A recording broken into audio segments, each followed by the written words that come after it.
Assalamualaikum warahmatullahi wabarakatuh. Langkung tipayun urang panjatkeun puji sinareng syukur ka Allah Subhanahu wa taala, Tuhan anu esa anu masihan hidayah sareng hinayana ka urang sadaya. Janten urang sadaya tiasa kempel di dieu dina kaayaan sehat walafiat. Para wargi sadayana anu kusim kuring dipika hormat, dina waktu ieu sim kuring bade nerangkeun tentang tema kabudayaan Sunda nyaeta wayang golek. Wayang golek teh nyaeta mangrupa salah sahiji kasenian wayang ti Jawa Barat anu dijieunna tina KAI anu mangrupa perkembangan wayang kulit ti keterbatasan waktos supados tiasa dipertontonkeun dina waktos yang sareng wengi. Wayang golek pertama kali dikenalkeun ku Sunan Kudus. Saha Sunan Kudus teh? Sunan Kudus teh nyaeta salah sahiji penyebar agama Islam di Pulau Jawa. Sunan Kudus ngagunakeun ieu wayang kanggo nyebarkeun agama Islam. Wayang ieu dipertontonkeun dina waktu siang sareng wengi. Ngagunakeun sumber carita lokal atawa karangan sorangan ku sarat ngandung pesan agama Islam. Pamentasan wayang di Parahyangan dimulai basa kakuasaan Kasultanan Cirebon aya dina leungeun kakuasaan Panembahan Ratu atawa cicitna Sunan Kudus. Wayang anu dipertunjukkeun basa eta nyaeta wayang cepak. Nah dina diaranan wayang cepak teh nyaeta pedah wayangna teh ngabogaan ulu anu datar. Teras basa kakuasaan Sultan Cirebon diteraskeun ka Pangeran Girilaya, wayang cepak teh beuki populer.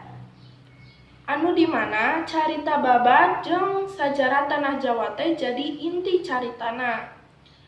Anu tentuna oge masih syarat jeung muatan agama Islam. Beuki lila kisah-kisah di epos Hindustan seperti Ramayana jeung Mahabharata mulai haladir.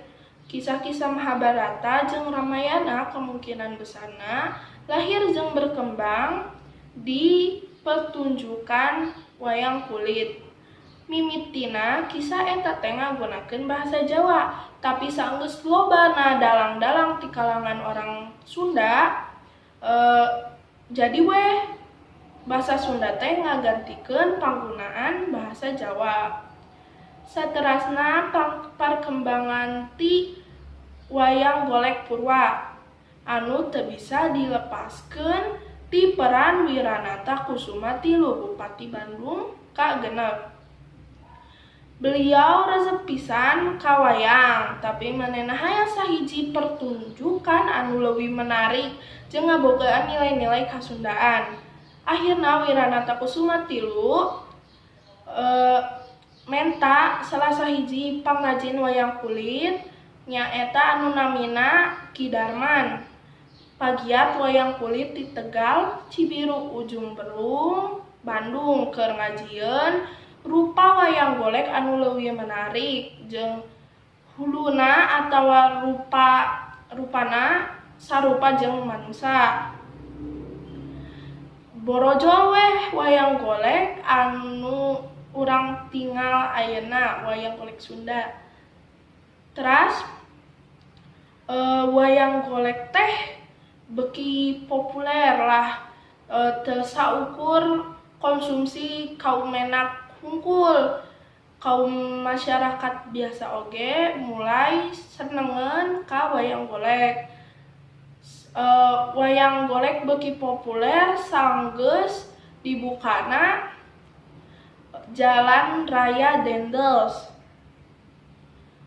anu ngahubungkeun daerah-daerah di Jawa Barat.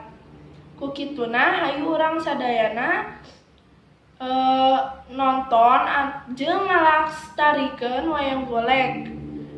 Da ayeuna mah teu kedah susah upami hayang ningali wayang golek teh tinggal nonton di TV atawa neangan di internet teh seueur pisan. Jeung deui aya manfaatna nonton wayang golek teh nyaeta diantarana kanggo dakwah, pendidikan sareng hiburan. Mung sakitu we anu kapihatur hapunten segala rupi kalepatan sareng kakiranganana.